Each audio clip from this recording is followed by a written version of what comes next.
Kasus judi online kian marak. Mirisnya, usia anak-anak hingga remaja semakin banyak bermain judi online. Ketua PPATK Ivan Yustifandana bilang, nilai transaksi judi online yang melibatkan anak dan remaja mencapai 293 miliar rupiah. Tak sekedar jumlah anak, PPATK mengklaim memiliki data anak yang terlibat judi online. Seperti nama dan alamat tempat tinggal, Ivan bilang data itu sudah diserahkan ke kepolisian. Dan secara keseluruhan, dari usia kurang dari 11 tahun sampai 19 tahun, ada 197.054 peserta atau anak gitu ya. Total depositnya 293,4 miliar rupiah dengan transaksi berjumlah 2,2. Komisi Perlindungan Anak Indonesia KPAI merekomendasikan agar satuan pendidikan bisa menangani seandainya anak terlibat judi online. Sebab ini berpotensi menjadi anak-anak yang berhadapan dengan hukum. Namun, tak hanya itu persoalannya.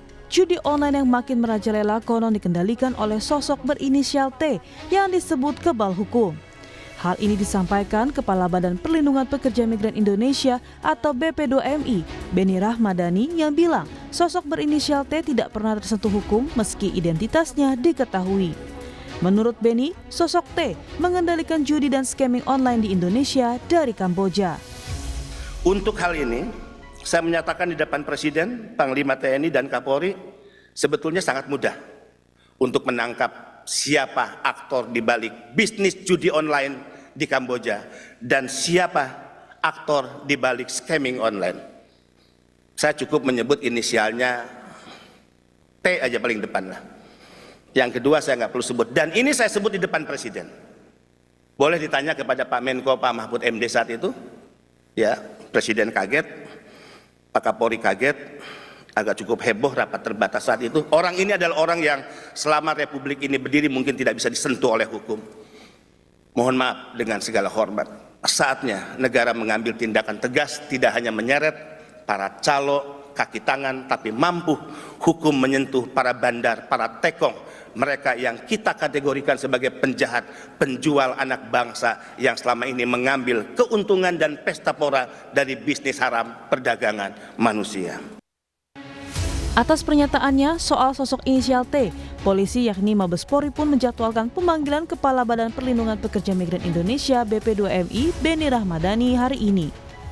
Maka langkah-langkah Polri dalam hal ini oleh Barreskrim, Direktorat Tipidum akan melakukan langkah-langkah untuk memanggil, ya, dalam hal ini adalah terhadap saudara Beni Rahmadani yang akan dilakukan proses pemanggilan untuk klarifikasi dan mendalami informasi yang didapat tersebut pada tanggal 29 Juli 2024. Proses informasi yang kami dapatikan masih informasi yang belum bisa dijelaskan oleh Pak Beni. Maka tentunya Pak Beni sebagai kapasitas saksi dalam proses penyelidikan ini kita lakukan pemeriksaan untuk kapasitas saksi. Kini tak hanya fokus pada sosok berinisial T yang diduga menjadi pengendali pergerakan judi online, namun menyelamatkan para generasi penerus mulai dari anak-anak hingga remaja juga menjadi tujuan utama memberantas judi online. Tim Liputan Kompas TV.